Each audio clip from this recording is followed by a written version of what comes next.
እድል በጠንቋዮች ይወሰዳል የሚል ጥያቄ ደርሶኛል። መልሱን ልመልስ መጥቻል።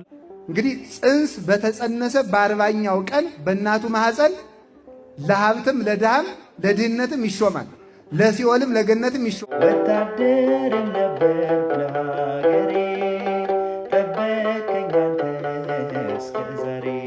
እኔስ ተስፋ አልቆርጥም ሁሌ እጠራሻለሁ። ሰላም ክቡራን ቻናላችን ቤተሰቦች እንዴት ናችሁ? ዛሬም እንደተለመደው አስተማሪና ቁም ነገር አዘለው ቪዲዮዎችን ወደ እናንተ ይዘን መጥተናል። ለቻናል አዲስ ከሆናችሁ አሁን ሰብስክራይብ ማድረግ እንዳትረሱ፣ እንዲሁም ቪዲዮውን ላይክ በማድረግ ጀምሩት። ወደ ቪዲዮአችን እንለፍ። የ40 ቀን እድሌ ይላል ሰው አይደለም? የ40 ቀን እድልህን ትበላለህ፣ የ40 ቀን እድልህን ታገኛለህ ይላል ሰው አይደል? ምን ይመስላችኋል? በ40 ቀን እድል ሰው እግዚአብሔር ተወስኖበታል። ሰው የተወሰነልህን ብትለፋ ባትለፋ አታጣውም። ብትወጣ ብትወርድ ደግሞ የ40 ቀን እድል ያልሰጠህን አታገኝም ይላል አይደል? እንደዚህ አይነት ሰው ምንድነው ለመሆኑ የ40 ቀን እድል የሚለውን ጥቅስ ምንጩ ምንድነው ስትሉ ይህንን የተናገረው የቤተ ክርስቲያን መምህር የሆነው ቅዱስ አትናቴዎስ ነው። ቅዱስ አትናቴዎስ ምን ይላል? ኦ ዘታወፅኦ ለሕፃን እማቆየ ብሲ ወትፌንዎ ውስተ ከርሰ ብእሲት ወትጠበልሎ በሰፋድል ረቂቅ እንዘማይ ውእቱ ታረግኦ በጥበብከ ወበ40 ዕለት ትሰይሞ እመኒ ለነዲ ወመኒ ለብዕል ብሎ ይናገራል። ምን ይመሰላችሁ? አቤቱ ሕፃኑን ከአባቱ ወገብ ወይም ከአባቱ አብራክ የምትከፍለው፣ በእናቱ ማኅፀን የምታሳድረው፣ በረቂቅ ሰፋድል የምትጠቀልለው፣ ውሃ ሲሆን አርግተህ አካል የምትሰጠው፣ በ40 ቀን ለድህነትም ለሀብትም የምትሾመው አንተ ነህ ይላል። እንግዲህ ጽንስ በተጸነሰ በ40ኛው ቀን በእናቱ ማኅፀን ለሀብትም ለድሃም ለድህነትም ይሾማል፣ ለሲኦልም ለገነትም ይሾማል ማለት፣ ለእውቀትም ለድንቁርናም ይሾማል፣ ለክብርም ለውርደትም የሚሾመው በ40 ቀን ነው። ስለዚህ ትክክል ሆነ ማለት ነው አይደል? ይህ መጽሐፉ ነው ያለ። እንግዲህ በ40 ቀን ለድህነትም ለሀብትም ለሊቅነትም ለድንቁርናም ለገነትም ለሲኦልም ትሾመዋለህ አለ። ምን ማለት ይመስላችኋል? አያችሁ፣ መጽሐፍ ዝም ብሎ ተነቦ የማይገባም ትምህርት ቤት የሚገባበት ምክንያት ይሄ ነው። ዝም ብሎ ሳንቲም የያዘ ሰው ሁሉ ዳቦ ገዝቶ መብላት እንደሚችለው ማንበብ የቻለ ሁሉ ጥቅስ መተርጎም አይችልም። መማር ያስፈልገዋል። ስለዚህ ተምሮም እንኳን በጸሎት ካልተያዘ ችግር ነው፣ በትሕትና ካልተያዘም ችግር ነው። ታዲያ ምን ይመስላችኋል? በ40 ቀን ለድህነትም ለሀብትም ተሾመዋል የተባለ ቢሰራ የሚበለጽግበትን እጅ ባይሰራ የሚደይበትን እጅ ትሰጠዋለህ ማለት ነው። ስለዚህ በ40 ቀን ለሲኦልም ለገነትም ትሾመዋል ማለት ቢሰርቅ የሚኮነንበትን እጅ፣ ቢመጸውት የሚጸድቅበትን እጅ፣ ቢሰግድ የሚጸድቅበትን እግር፣ ወደ ክፉ ቢሮጥ የሚኮነንበትን እግር፣ ቢጾም የሚጸድቅበትን፣ ቢበላ የሚኮነንበትን ሆድ ትሰጠዋለህ ማለት ነው። ስለዚህ አያችሁ፣ አካሉ ተሰርቶ የሚያልቀው 40ኛው ቀን ነው። 40ኛው ቀን ላይ የሰው ልጅ እንደ ጭራ መስሎ በእናቱ ማኅፀን አካሉ በሙሉ ተጠቃሎ ከእግር ጥፍሩ እስከ ራስ ፀጉሩ ያለው አካሉ ተሰርቶ ያልቃል። ከዚህ በኋላ 9 ወር ከ5 ቀን በእናታችን ማኅፀን ስንኖር አካላችን ያድጋል እንጂ አዲስ አካል አይሰራም። ስለዚህ 40 ቀናችን ላይ ተሰርቶ ባለቀው አካል ብንማርበት ሊቅ፣ ባንማርበት ደግሞ ድንቁርናን መያዝ እንችላለን። ሁሉንም የምናደርግበት አካል በዚያ ስለሚሰጠን የ40 ቀን እድልህን የተባለው እሱ ነው እንጂ እግዚአብሔር በ40 ቀን አንዱን ድሃውን አንዱን ሀብታሙን ብሎ በማንም ፈርዶ አይደለም እላችኋለሁ። ስለዚህ ከእናት ማኅፀን ጀምሮ የመረጣቸው የሚባለው ፍጻሜያቸውን አይቶ የወደዳቸው ማለት ነው። እስከ መጨረሻቸው አይቶ የወደዳቸው።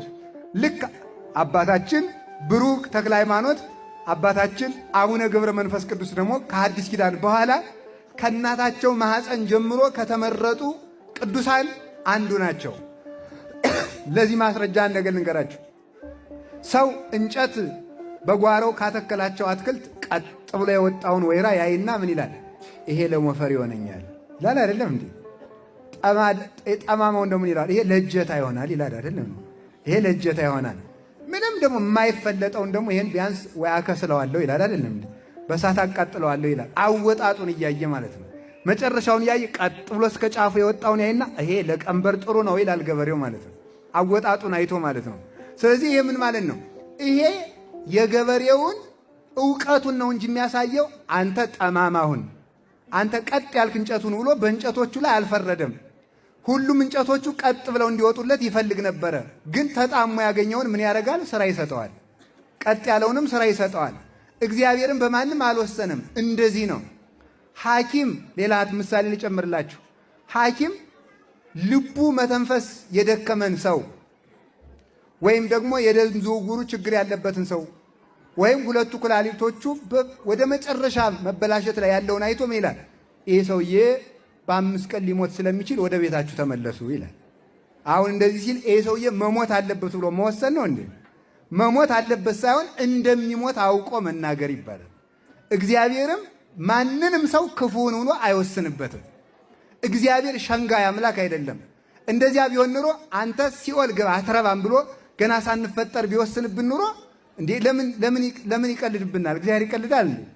ለምን ጾሙ ይለናል? ለምን ስገዱ ይለናል? ለምን ንስሐ ግቡ ይለናል? ለምን ስብከት ያሰብከናል? ለምን መጽሐፍ ይጽፍልናል? ለምን ቅዳሴ ያስቀድሳል? ለምንድን ነው የሚያስወቅሰንስ? አንድ ጊዜ ወስኖብን የለ እንዴ? ግን እግዚአብሔር እንደዚህ ያለ አይደለም። ሸንጋይ አምላክ አይደለም።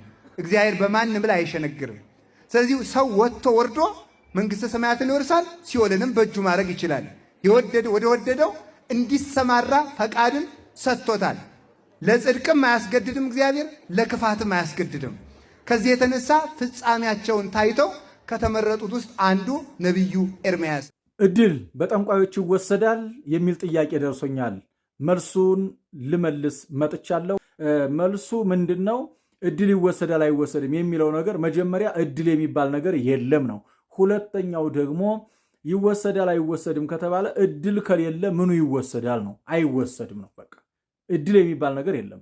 እገሌ በድሉ ሀብታም ሆነ እገሌ በድሉ ድሃ ሆነ የሚባል ነገር የለም። ጠንክረህ ከሰራህ ሀብታም ትሆናለህ፣ ጠንክረህ ካልሰራህ ድሃ ትሆናለህ። አለቀ። መልሱ ይሄ ነው። መልካም ስራ ከሰራህ ጻድቅ ትሆናለህ፣ ክፉ ስራ ከሰራህ ደግሞ ኃጢአተኛ ትሆናለህ። ጠንቋዮች በምድር ላይ አሉ የሉም የሚል ጥያቄ ከተነሳ ግን አሉ እንዴ፣ እንዳሽን እየተርመሰመሱ ነው ያሉት። ነገር ግን ጠንቋዮች በእግዚአብሔር በሚያምኑት ሰዎች ላይ አቅም፣ ኃይል፣ ብርታት የላቸውም። ለምን ከተባለ ከመጽሐፍ ቅዱስ ማስረጃ ልጥቀስልህ። ለምሳሌ በዘጸአት 7:12 ላይ ሙሴ ከእግዚአብሔር ታዞ ከአሮን ጋር መጥቶ የአሮንን በትር ሲጥሏት የአሮን በትር እባብ ሆነች ይላል። እባብ ሆነች። የፈርዖን ጠንቋዮችም ደግሞ በትራቸውን እባብ አደረጉ ይላል። ለምን? ተአምራት ለማሳየት ማለት ነው። ስለዚህ የአሮን በትር የጠንቋዮችን በትሮች ወይም ደግሞ እባብ የሆነችው የአሮን በትር እባብ የሆኑትን የጠንቋዮቹን በትር ልቅምቅም አድርጋ ዋጠቻቸው። ነገር ግን አልወፈረችም ማለት ነው። ስለዚህ የአጋንንት አሰራር በእግዚአብሔር ልጆች ላይ ስልጣን የለውም። የእግዚአብሔር ልጆች ያጠፏቸዋል ማለት ነው። በሌላ አነጋገር በዘኍልቍ ምዕራፍ 23 ቁጥር 23 ላይ ስትሄዱ ደግሞ በለዓም ምንድን ነው ያለው? በያዕቆብ ላይ አስማት በእስራኤል ላይ ሟርት አይሰራም።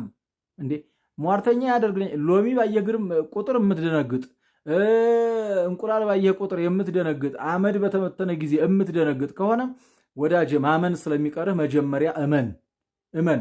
ካመንክ ሁሉንም ነገር ታጠፋለህ። በቃ ሁሉንም ነገር ታሸንፋለህ ማለት ነው። ሌላው በሐዲስ ኪዳን የማርቆስ ወንጌል 16:16 ላይ ምንድን ነው የሚለው? የሚያምኑትን ይቺ ምልክት ትከተላቸዋለች ካለ የሚጎዳ መርዝ እንኳን ቢጠጡ አይጎዳቸውም ነው። የሚገል መርዝ እንኳን ቢጠጡ አይጎዳቸውም ነው። ስለዚህ እድሌን ጠንቋይ ወስዶብኝ ለጥ ብለህ እየዋልክ ነው እንደ እድሌን ጠንቋይ ወስዶብኝ የምትለው እንዴት? መጀመሪያ ስራ፣ ስትሰራ ትለወጣለህ። ዝም ብለህ ጊዜህን ከላይ ከታች እንደው ስትል ኑረህ በትምህርት ጊዜህን አሳልፈህ አልሳካልህ ሲል እድሌን ወስደውብኝ ትላለህ። አትበል እባክህ። አንተ ማድረግ የሚኖርብህ ነገር ምንድን ነው? መጀመሪያ እመኝ። ከዛ በኋላስ ጸበልህን ተጠመቅ፣ ቅዱስ ቁርባንህን ተቀበል። ከዛ በኋላስ መንፈስ ከአንተ ጋር ምን ይሰራል? አንተ በክርስቶስ አምነህ ከአንተ ጋር መንፈስ ምን ይሰራል? መንፈስ ጥቃት ያደርሳል ብለህ ካመንክ የምትወላውል ከሆነ ነው እንጂ የማትወላውል ከሆነ ቅንጣት ታህል ቅጣት ወይም ደግሞ ጥቃት ሊያደርስ አይችልም ማለት ነው። አይችልም። ስለዚህ መጀመሪያ ማድረግ የሚገባው አንድ ክርስቲያን ማድረግ የሚገባው ምንድን ነው? የክርስትና ትምህርቱን መማር ያስፈልገዋል። በእግዚአብሔር ማመን ያስፈልገዋል። በእግዚአብሔር ካመነ እንደ እግዚአብሔር ፈቃድ ከሄደ ጠንቋዮች አይሰሩም። ጠንቋዮች ደግሞ አቅም የላቸውም፣ ሊያደርጉ አይችሉም። ጥንቁልናውም አይሰራም፣ እነሱም አይሰሩም። ጠላታቸው ወዳጃቸው አባታቸው ዲያብሎስም አይሰራም፣ እነሱም አይሰሩም ማለት ነው። ስለዚህ የእግዚአብሔር ከሆነ ማንም ምንም ሊያደርግ አይችልም ማለት ነው። ይህንን ማወቅ ያስፈልጋል ማለት ነው። ይህንን ማወቅ ያስፈልጋል። ሌላው እዚህኛው የጸበል ቦታ ላይ እንዲህ አይነት ነገር ይታሰራል፣ እዛኛው የጸበል ቦታ ላይ እንዲህ አይነት ነገር ይታሰራል እያልክ ወዳጅ ስንቅህን በማሰር ጊዜህን አትጨርስ። ጸበል ከሆነ አዲስ አበባ ያለውም ጸበል ነው፣ ጎንደር ያለውም ጸበል ነው፣ እዚህ ማነው ስሙ ባህር ዳር ያለውም ጸበል ነው፣ መቀሌ ያለውም ጸበል ነው። ጸበል ከሆነ የጸበል ልዩነት የለውም። ሰፈር ያለው ጸበል ላይ ተጠመቅ። ምናልባት ሱባኤ ከሆነ ሰፈር ያለው ቤተክርስቲያን መያዝ ትችላለህ። ካልሆነ ደግሞ ወጣ ብዬ ይዛለሁ ካልክ ደግሞ ዘው ሳትል አንድ ቦታ ላይ ጥንክር ብለህ መያዝ ይገባሃል ማለት ነው እንጂ ስለዚህ እዚህ ያለው ቦታ እድል እንደዚህ አድርጎ ይፈታል፣ እዛ ያለው ይፈታል፣ እድል የሚባል ነገር የለም። 4 ነጥብ በቃ። የልዑል እግዚአብሔር ቸርነት ከሁላችን ጋር ይሁን። እግዚአብሔር ወደ እናንተ እንዲመጣ ከፈለጋችሁ ዝክር ዛክሩ፣ ሳንቲም ለቤተ ክርስቲያን ስጡ፣ በጣም ብዙ ስግደት ስገዱ፣ ብዙ ጾም ጾሙ፣ ብዙ ድግስ ደግሳችሁ አብሉ አይደለም ያለ። መጀመሪያ ዘየሐውር በንጹህ መጀመሪያ ንጹህ ሁን ነው ያለው ማለት ነው። ስለት ስላመጣህ የወርቅ ቤተ ክርስቲያን ስለሰራ እግዚአብሔር የሚያድርብህ እንዳይመስል። መጀመሪያ የሚያድረው እግዚአብሔር በንጹህ እጅ በንጹህ ሰውነት ነው የሚያድረው። እግዚአብሔር የገንዘብ ድሃ አይደለም እኮ እንዲህ ያለ ብሎኬት አገጣጥመህ ስለሰራ አይደለም። እሺ አቤላይ አሁን ያው ክራር ይዘሃል እና አንድ ጥያቄ የመጨረሻ ጥያቄ ልጠይቅህ። እሺ የመጨረሻ ነው? አዎ የመጨረሻ ጥያቄ። እስቲ ልጅነትህን በመዝሙር ግለጽልኝ። ወይም ስለ ልጅነትህ እስቲ ስታስብ ምን ይመጣልሃል? እስቲ መዝሙር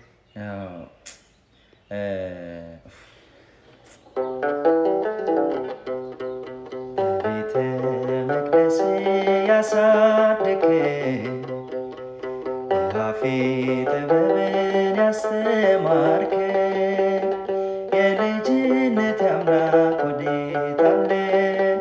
በዚያ ለማሳብ እንዲዛለ በቤተ መቅደስ ያሳደገኝ አፌ ጥበብን ያስተማርከኝ የልጅነት አምላክ ወዴት አለ? በዚያ ለማሳብ እንዴት ዛለ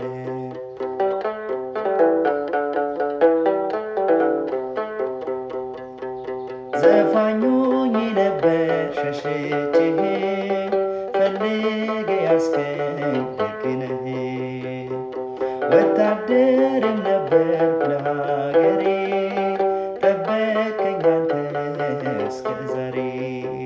ለዛሬ የነበረን ቪዲዮ ይህን ይመስል ነበር። በቀጣይ እስክንገናኝ ድረስ መልካም ጊዜ፣ ቸር ቆዩልን።